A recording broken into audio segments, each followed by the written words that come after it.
आणि पाया पडून सांगतो, नम्रतेमध्ये लक्ष्मी आहे, नम्रतेमध्ये लक्ष्मी आहे. लक्ष्मी कशी नाही, एक शब्द सांगतो वारकऱ्यांसाठी. संसारामध्ये 3 गोष्टी लागतात. कळावं लागतं, कळावं लागतं, कळावं लागतं, करावं लागतं आणि प्रारब्ध लागतं. संसारामध्ये 3 गोष्टी आहे. कळावं लागतं, कळावं लागतं, कळावं मी माळ घालावा किंवा नाही, माळ घातली तर मला फायदा काय हे त्याला कळावं लागतं. कळाल्यानंतर माळ घालायची क्रिया करावी लागते आणि माळ टिकवायला मागच्या जन्मीची पुण्याई लागते. संसार करायला 3 गोष्टी पाहिजेत. कळायला पाहिजे. महिला मंडळ पटकन उत्तर द्या. तुम्हाला एकच मुलगा आहे, एकच. मग साधारणपणे तुम्हाला सुना किती असतील?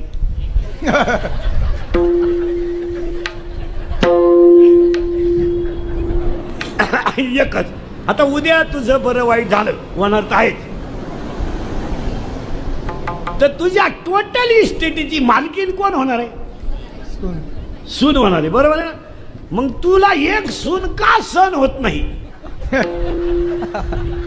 याचं एकच कारण, मी जाणार आहे हे कळलं नाही.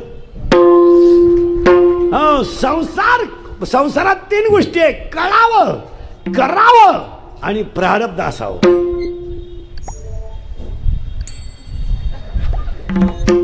डोकंच बंद होईल तुमचं अजून 5-10 मिनिटात. लोक आपलं कीर्तन ऐकल्यावर सुधरत नाही 2-4 दिवस माणसाला. बधीर होतो तो, बधीर एकटाच हसतो घरी गेलो होतो. पहिली गोष्ट कळावं, दुसरी गोष्ट करावं आणि तिसरी गोष्ट प्रारब्ध असावं. आणि या 3 गोष्टी आल्या म्हणून तर माग शुद्ध दशमी पावनी. पहिलाच अध्याय मदरुदाई सद्गुरु जेणे ताळीलो हा. मग कळावं. मग महिला मंडळ तुम्हाला बरोबर काही न्यायचं नाही, हे तुम्हाला काय झालंय कळलं नाही. बरं, कळलं नाही याला ज्ञानी म्हणतात का अज्ञानी? सावध राहायचं, ते असं चालत नाही आपल्याकडे. अज्ञानी. मग तुम्ही ज्ञानी आहे का अज्ञानी आहे? अज्ञानी. अज्ञानी माणसं ईडी असतात का शहाणी?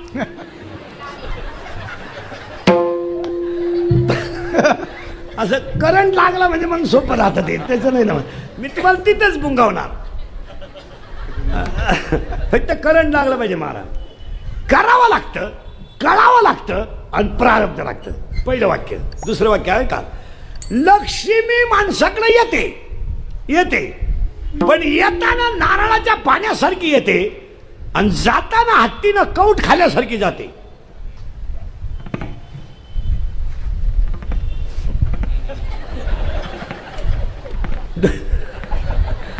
माणसाकडे लक्ष्मी येते प्रारब्धानं. अन्न मान धन हे तो प्रारब्ध आधी. असं बोगत चालत नाही. कोणी उठायचं आणि पाकवा शिकायचं आणि कोणी उठायचं आणि रामायण सांगायचं. बापाची पेन नाही, त्याला मागच्या जन्माची पुण्याहीच लागते. माना नाही तर मानू नका. काही माणसं 40-40 वर्षाचे माळकरी आहेत, अजून हरिपाठ पाठ नाही.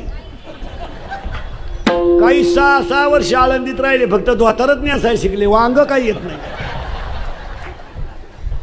तुम्ही माना नाही तर नका मानू. याला एक वाक्य सांगून होतो, तुम्हाला पटलं तर बा. परमार्थ हा रक्तातच असावा लागतो. यावर तुमचं मत काय? परमार्थ ही क्रिया पाहून करण्याची नाहीये, पुण्याईची क्रिया आहे. ही क्रिया कशाची आहे? अहो, माझ्या वडिलाची बोगसगिरी होती का काय ते? प्रत्येक त्याला पुरा. अहो, 8 पिढ्या परमार्थ केला. 8. तेव्हा एका पिढीला मला पांडुरंग भेटला. यानं कार्तिकीला माळ घातली ना, आषाढीला रामायण सांगायला लागला. आणि ज्या गावात कथा थोली तिथूनच सीता घेऊन गेला. ती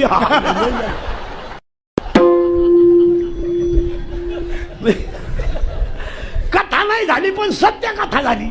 महाराजांची भाषा आहे. काय झाली गंमत? बऱ्याच दिवस बांधून राहिलेली गाय जर सुटली आणि ती जर घासात गेली तर ती घास खात नाही, उड्या हाणते. का? ती भांबवली. काय खाऊ, काय काय खाऊ, किती खाऊ, खात नाही ती, उड्या हाणती. का? ती भांबावली. तसं माऊलीनं 13व्या अध्यायात ओवी लिहिली, हिरवा चारा भांबवे पशु. हिरवा चारा पाहिल्यावर गाय जशी भांबावली तशी कमी कष्टात जास्त पैसा मिळाल्यामुळं सध्या लोक भांबावली. सुधारणच आपण काय करतोय, भांबावली लोक. हिरवा चारा भांबवे पशु, पण त्याला एक खटका आहे. 13व्या अध्यायात ओवी आहेत, ऐका. मुंगी किती फिरू द्या, मेरू पर्वत कधी ओलांडू शकत नाही. मासा किती पोहू द्या, समुद्र कधी तरू शकत नाही.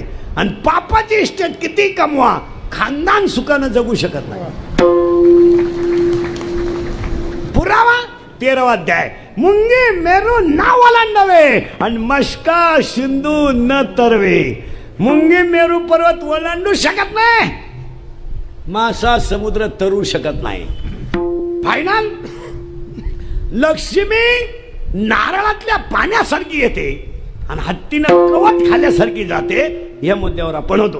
पण संसाराला पहिलं काढावं, करावं, मग प्रारब्ध. बस आता असं कीर्तन फिट बसले म्हणजे जमलं. आता नारळाचं जे पाणी आहे, निवांत डोकं खाजवा जरा. शिकलेले बिकलेले विशिष्ट 7वा वेतन आयोग,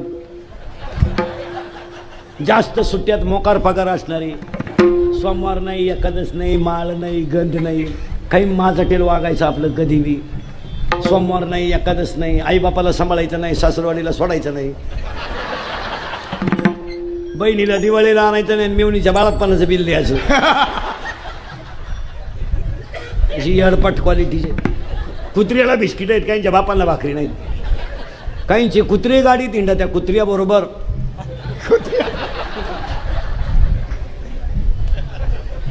काय त्यांना कळत्या महाराज. महाराजांनी लिहिलंय, मी थोडंच लिहिलंय का. अर्थ लोपले पुराणी, नाश केला शब्द द्याने विषय. कशावर असा मोकळा झाला पाहिजे. कधी ध्यानात यायचं भजण्यानं, गायकानं, वादकानं. लोकांनी मानाव म्हणून कधी परमार्थ नाही करायचा, आपली मस्ती जिरवायला करायचं. महाराज आपला आनंद आपण, लोकांचा काय आनंद लागणार. लोक वाढदिवसाला आहे, मौतीला आहे. महाराजांची भाषा आहे, माझी थोडीच आहे का. जडे जडो आणि वाईला निघ, हे भक्तीची वाटेला. ते काय बोलत किती. फायनल, लक्ष्मी इथं होतं आपण. तुम्ही काय काळजी करायची नाही. नारळात पाणी असल्यासारखी येते. थोडं थोडं पुढं सारखं, मागे जागा नाही. पार सारखं पुढं, पार पुढे या इकडं. पुढे तिथून पार इकडे, पार ये जवळ. ती मागच्यांना जागा नाही राहिली. बम्मा इकडे या कोपऱ्यात जागा, इकडे येऊन बसा. वायर पा, वायर पा. या पार पुढं. आजच काला झाला तुमचा. पहिला दिवस काला संघच झाला. विठाला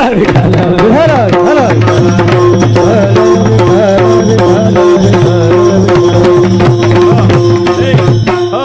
अभंगाची पिठिका, अभंगाची पिठिका लावून घेतली म्हणजे बरं राहतं. कीर्तनाला घेतलेला अभंग तो कोबरायचा आहे. थोडं मागं नेतो परत पुढे आणतो. कडवे 4 आहेत. नामपर घेण्याचं कारण आहे, तो घ्यावाच. सकळ मंगळ श्री विठ्ठलाचे नामादी. पहिला मुद्दा कीर्तनातला संपला. दुसरा मुद्दा, कळावं लागतं, करावं लागतं आणि प्रारब्ध लागतं. 3 गोष्टी झाल्या. आता उलट फिरू आपण. दुसरी गोष्ट, लक्ष्मी माणसाकडं नारळातल्या पाण्यासारखी येते आणि हत्तीनं कवट खाल्यासारखी जाते. याचा अर्थ आपण पाहत होतो. आता शिकलेले लोक उत्तर द्या पटकन. नारळात पाणी आलं कडून, ताण द्या डोक्याला. आपलं कीर्तन म्हणजे डिस्कवरी चॅनल. त्याला शोधत लावायचा, उगाच पोथ्यानंही वाचीत बसायचं. मला तुम्ही उत्तर द्या. नारळात पाणी आलं कडून. ऐका आता. नारळाच्या झाडाची उंची जवळजवळ 5-50 फूट. नारळाला येणारी फळं मोकार भरपूर, पण नारळाच्या फळाचा आकार गोल. पण त्या नारळात पाणी नारळा इतका आहे का? नाही. आता त्या नारळात पाणी आलं, याला एकच उत्तर, देवाची करणी. नारळ काही तर काही सासऱ्याची कृपा, मेवणीची करणी नाही. देवाची करणी. नारळात पाणी. आता ऐका, आता इथं लय घोटाळा आहे बरं का. देवाने नारळात पाणी आणलं, नारळ आपण फोडला म्हणजे वाजून पाहिला, त्याच्यात पाणी आहे, पण तुम्हाला नारळातलं पाणी डायरेक्ट काढता येत नाही. त्याचं ते कणिक टणक वरच काढायचं, त्याला छिद्र पाडायचं, तेव्हा पाणी निघल. किती गुलाम माणूस असू द्या, अर्ध्या तासाच्या आत पाणी काढू शकत नाही नारळातून. साल्ट काढा, हे करा. मग अनंत जन्माच्या पुण्याईने नर शरीर मिळालं म्हणजे देवाची करणी झाली. आणि नारळात पाणी कसं आलं तर अनन्य साधारण अनन्य देवाचं नर शरीर मिळालं आणि तशी लक्ष्मी येते, पण कष्टाशिवाय नाही. गवत काढलं आणि जाती कसे, जाती काय त्या ठोकून कोणीकडे बी मरू द्या, काय त्याच्या वाचून कमी कधी असतं याच्यात कोणाला परीक्षा द्यायची. जाऊ द्या मरू द्या कोणीकडे. परमार्थ मोकळ्या मनानं करा, गट्टे कुणीकडे जाऊ द्या. गेलं बॉम्बाला सगळं. नारळातलं पाणी आलं पण ते पाणी सहज निघत नाही, ते कष्ट लागतात. तशी लक्ष्मी सहज मिळत नाही, प्रारब्ध लागतं. पण ती आली आली तुम्हाला, पण जाताना कशी जाते